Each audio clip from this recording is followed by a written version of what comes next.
ठीक है, अब बस भी करो। जब देखो तब पांचों मिलकर पांडव की तरह पाठ पढ़ाते रहते हो। गरीब की बेटियों का ही बसेरा बनेगा यहाँ। खुश?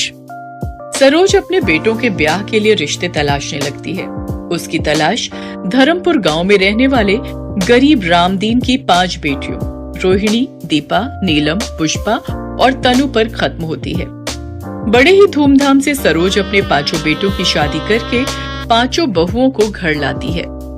मेरी 5 बहुओं, अपने दाहिने पैर को इस अक्षत कलश पर पैर लगाकर गृह प्रवेश करो। हम तो सोच रहे थे कि तुम इतनी अमीर हो तो जरूर बड़े घर की बेटी को बहू बनाओगी, मगर तुम्हारी 5 बहुएं तो बहुत गरीब हैं। लगता है इन बेचारियों का बाप बड़ा गरीब था, तभी तो कुछ भी दान दहेज ना दे सका। बीना की बातें 5 दुल्हन को झकझोर कर रख देती हैं, मगर सब कुछ इतने पर ही खत्म नहीं होता। रस्में खत्म होने के बाद सभी अपने अपने घर चले जाते हैं। तभी सरोज कहती है, ना जाने कैसा गरीब भिखारी बाप है इनका, जो पाव भर मिठाई भी ना रख सका। तुम सब देखना, कल सुबह तक ये बीना पूरे गांव में ढिंढोरा पीट देगी कि मेरी बहुएं गरीब घर से है। सरोज की बातें सुनकर उसके बेटे कहते हैं, माँ, अभी हम 5 की पत्नी को आए हुए पल भर भी नहीं हुआ और आपने अभी से ही इनको ताने देना शुरू कर दिया। सरोज की कड़वी बोली उसकी बहुओं के दिलों को अंदर तक चोट पहुंचा रही होती है। देखते ही देखते सप्ताह पर सप्ताह, महीने भी बीत जाते हैं। एक शाम बीना सरोज के पास आती है। अरे ओ सरोज, गजब हो गया, तुम तो बर्बाद हो गई। ऐसा भी क्या हो गया जो तेरी सांसें ऊपर नीचे हो रही हैं? ठीक से बता, जल्दी क्या हुआ? तेरे कपड़े के कारखाने में गंभीर आग लग गई है। तेरे 5 बेटे कर्मचारी सहित ढेर हो गए। ये सुनकर सरोज कारखाने की ओर दौड़ती है, जहाँ सब कुछ धू धू करके जल रहा होता है। अपने बेटों के जले हुए शव देखकर सरोज शांत रह जाती है। बेटों की मौत उसको गहरे शोक में डाल देती है। ऐसे ही समय बीतता गया।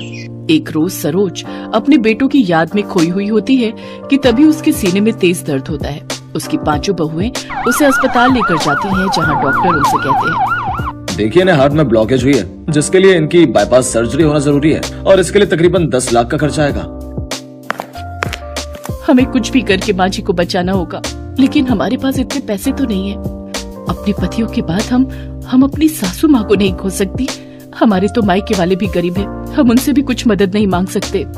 फिर तो एक ही रास्ता है, हमें अपने घर को बेचना होगा।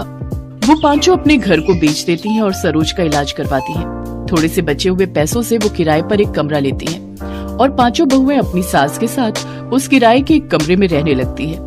कुछ महीने तो जैसे तैसे उन्होंने बचे हुए पैसों से काट लिए, लेकिन फिर वो अपना जीवन बेहद ही गरीबी में काटने पर मजबूर हो गई और दिन में सिर्फ एक टाइम ही रूखा सूखा खाना खाकर गुजारा करने लगी। और कुछ समय बाद तो वो टाइम भी आ गया जब उन 6 को भूखे पेट ही सोना पड़ा। दीदी अब तो भूख के मारे जान जा रही है। सही कहा तुमने, अगर हमने पहले कुछ बचत की होती तो आज हमें ये दिन नहीं देखना पड़ता।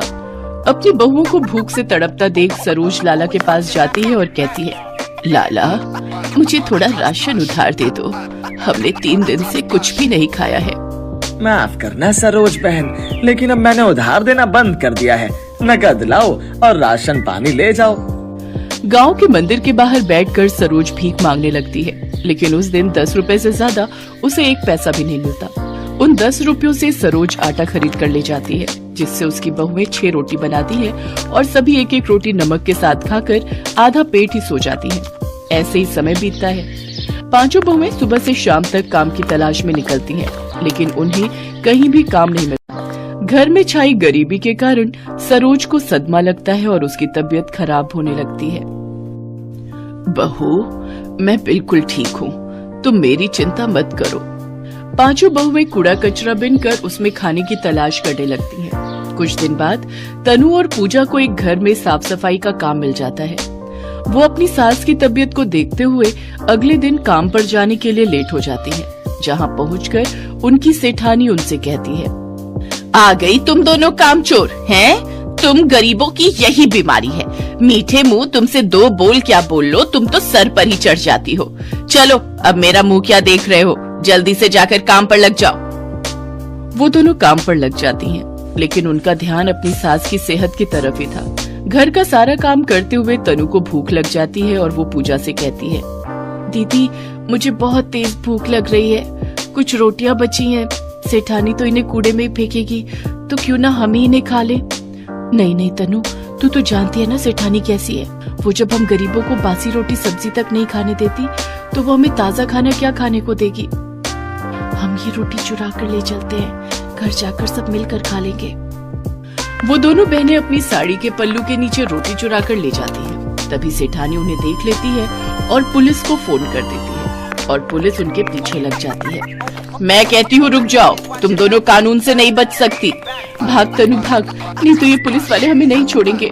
तभी तनु का पैर गड्ढे में अटक जाता है और वो जमीन पर गिर जाती है। पूजा उसे उठाने के लिए रुकती है, तभी पुलिस वाले आकर उन्हें पकड़ लेते हैं। क्या चुरा कर भाग रही थी तुम दोनों? हैं? दिखाओ मुझे। पुलिस मैडम उनके हाथ से वो थैला लेती है और जैसे ही उसमें देखती है तो वो हैरान रह जाती है। उसमें कुछ रूखी सूखी रोटी होती है, जिसे देख वो पुलिस वाले उनसे पूछती है, मुझे लगा तुम दोनों पैसे या गहने चुरा कर भागी होगी, लेकिन तुमने ये कुछ रोटियां भला क्यों चुराई? भूख भूख सब कुछ करवा देती है साहब।